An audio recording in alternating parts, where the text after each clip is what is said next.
السلام عليكم مشاهدينا الأعزاء، مرحبا بكم. قدم المنتخب السعودي مباراة قوية رغم الهزيمة بهدفين، لكنها فازت بالأداء البطولي والقتالي. منذ البداية سيطر المنتخب السعودي على أجواء المباراة وضغط على الخصم. رأينا فريقا منظما وشجاعا، قدم مستوى عال، تمريرات صحيحة، تحركات جيدة، الاستحواذ على الكرة، هجمات مع فرص كثيرة، لكن غابت اللمسة الأخيرة. عكس المنتخب البولندي، ورغم قلة هجماته لكنه اعتمد على المرتدات السريعة وكانت خطيرة.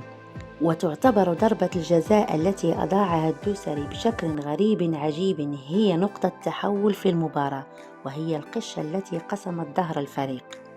المنتخب البولندي عرف كيف يدير المقابلة بخطة دفاعية مع ترك المساحة للمنتخب السعودي للاستحواذ على الكرة من أجل إرهاقهم، وبالتالي فقدان التركيز وارتكاب الأخطاء، مع اعتماد البولنديين على الهجمات المرتدة واستغلالها.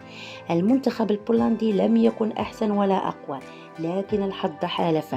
بولندا لم تنتصر على السعودية، بل الأخطاء الدفاعية القاتلة وضربة الجزاء الضائعة هي التي هزمت السعودية.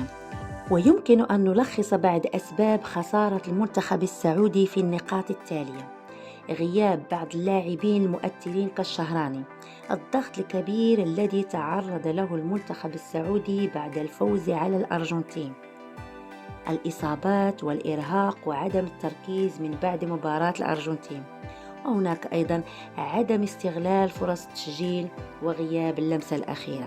عموما يجب التركيز على المباراة الحاسمة ضد المكسيك. تفاءلوا خيرا تجدوه، الأخضر لا يعرف المستحيل، والمرور للدور الثاني قريب إن شاء الله. في أمان الله.